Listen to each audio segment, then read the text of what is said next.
Dude, I don't know what it is, but there's something magical about the mornings. You know, when you get up, it's like 6 a.m. Or sometimes you have those random days where you just randomly wake up at 3 a.m. and then you decide to stay up. But there's something about, like, what's that word? Ephemeral. Like, it's like holy almost to be up at the crack of dawn. It does something to your inner spirit. It like sets it on fire.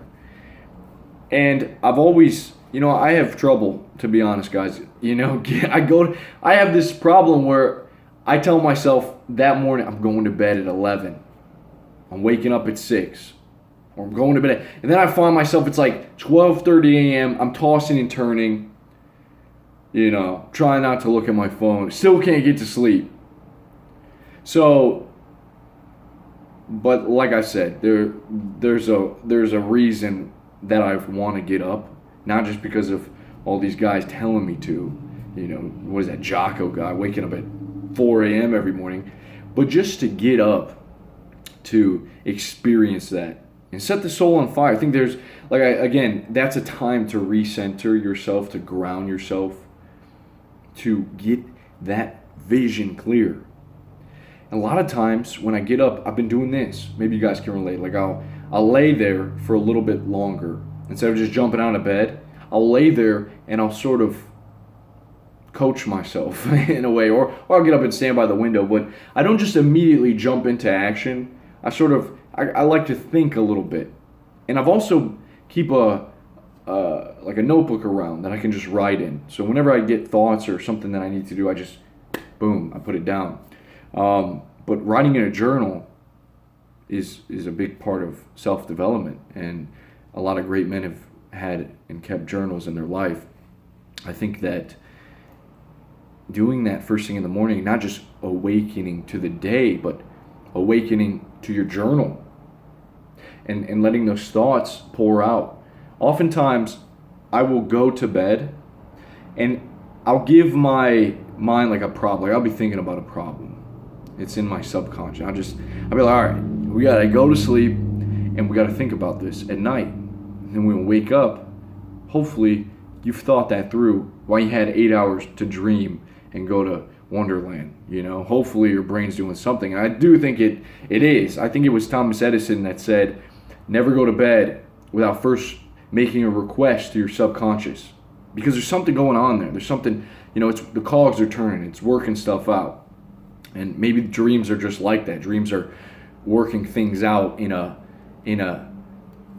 even greater, a different dimension, a different level where everything is possible. And there's maybe symbolism and whatnot. But I think that in the morning, writing in a journal could bring you back. It could be a powerful thing to be able to mark that down, to be able to look back on it.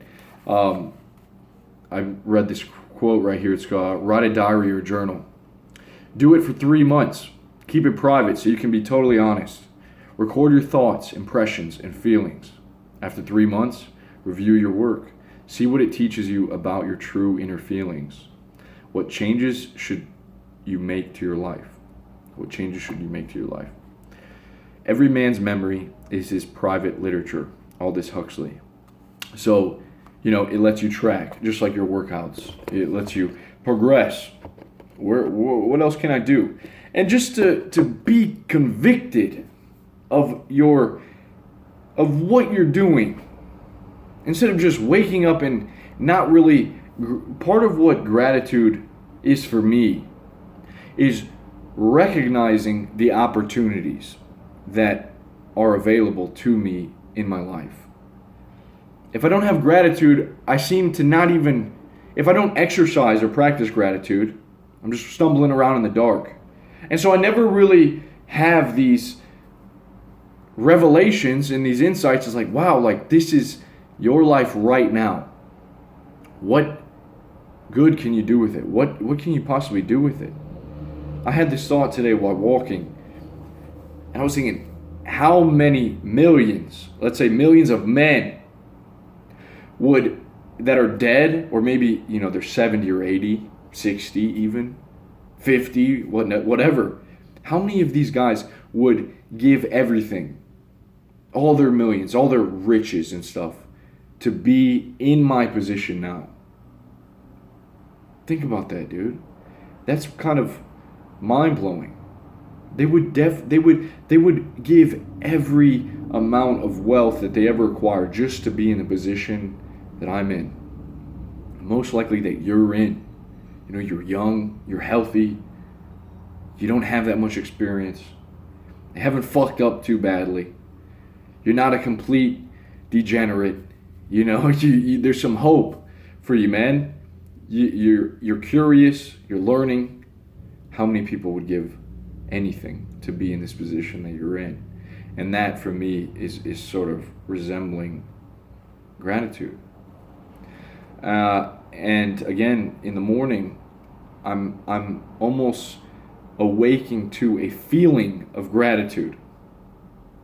Even when I wake in the morning, this may sound a little goofy, but the songs, like some songs come to me, like this, look for the bare necessities. You know, that's the Jungle Book song, but like that gratitude is just almost like overwhelming, you could say. It wants to come out in it, and what better way is there to center yourself than to take this quiet time in the morning and to be calm and to be still. There's a verse in the Bible that says, "Be still and know that God is God." And I've realized that there's almost a spiritual aspect to being solo, to being by yourself, whether that be on a walk or in nature or even at your house, up before the world's turning. And to be able to respect that and almost sing your praise, if you will. If you could sing your praise and rediscover that gratitude, make it a part of your being. And you almost have to do it. Like I said, it's like a habit. You have to be able to do it over and over again, or you'll just sort of reset to this default, which is there's a lot of noise internally in the morning. So you're kind of bringing it back. And I was reading about Joan of Arc, and one of her quotes, you know, I forgot exactly what she did, but I think she helped like the English escape from tyranny or something, like, you know, England. But one of her quotes is that I was born to do this. She said, I was born to do this. May God keep me here. I act so that God will act. That's powerful, dude. So I act so that God will act. I was born to do this. That young girl, she's like 13, 14. She was had some crazy visions. You know, she's convicted. I'm here for a purpose. I'm here for something larger. Imagine how completely different the world would be, guys, if you, me, our family, anyone, if we had conviction that our lives we were here, our time here is for something greater. We were pulled up, we transformed by that confidence. It would put us on this like pedestal to take action in the world. We would just, if that became a part of you, that'd be awesome. I seek that in my own life. And when you come up with a mission, so you may write this down in your journal, you start thinking big. Because the small things they don't really hold on. They don't stick to your ribs, you know? You get pumped, you get motivated, and it disappears. So maybe it's like a mission statement for your life. You write that down, you refine it in your life. Something big, dude. You know, it's not just about me. I want to make millions so that I can help a lot of people in need. I can build homes. Whatever, I'm just freestyling right here. I want to be able to impact the lives of people. I want to be able to build a business and hire 1,000 employees. I want to be able to help someone out of depression. These are big things. This isn't just I want to get an Audi. I mean, maybe that helps, but I think that you have to sort of unlock that. And then because once you put that down, you are a little bit different now than you would be if you never set out on this journey. You're going to function a little bit different. You're going to get a little bit different thoughts. Now you have a mission in life, and you have to embrace that. And that means that you got to act a little bit different. That means also that you can say goodbye to a lot of the things that got you down. The little stresses that pop up, worrying about your girl or worrying about your social media or just weird things, that these like little mind worms that infect us throughout the day. With a big enough mission, with a big enough why, those things sort of lose their weight. To be a missionary, a lot of Christians set out on these missionary trips. In order to be a missionary, you have to have a mission. My father was a missionary most of his life when he was married to my mother and he had us. And he would go to Dominica and he'd be this big 300-pound, 6'4" white male in this little village, and all these kids are hanging around him, and him and the church would bring this giant, like a care package almost. They would bring it over with them. And I remember seeing these pictures, everyone's just so happy, they're butt-ass naked and swimming in the water. They're eating, I don't know what they're eating, but my daddy actually used to bring some, like he brought this couple back when I was probably like 13. They lived with us. They had never seen technology. They had never seen a Nintendo 64. They were loopy, dude. Like they were on cloud nine when they saw the amount of stuff that we could have in a house, not even a hut. And that was his mission. It was to go and to help these people, and he would spread the gospel. And so he had that mission. And I remember my dad was a very like happy dude, and maybe he struggled because he had 6 kids, but when he would go on these mission trips, dude, he would light up. It was like that fire was in him. He was living that mission, and he would come back, and that mission would still be in him. That fire would still burn. It wouldn't just go out. It was like he had that purpose. Later on down the road, my mother, bless her heart, good woman, but she decided that she really wanted to come to Ohio because that's where she was born. And I think my mother's prowess might have got to my father, and he couldn't lay his foot down hard enough to say, we don't need to go to Ohio, dear. But that's how life worked out. That's where we are. But what I'm saying is like, a woman too, bro. Come on, Dad. You gotta be able to put your foot down. A woman will lead you off track if you let her. It's not her fault. You gotta be able to steer the ship, brother. So he would, we came up here and that mission died. The flea markets stopped. Those early mornings stopped. Now it was late night, third graveyard shift. Now it was, where's my church community and my family? This is sort of like the fall of my father, and I saw it happen. I didn't realize what was going on.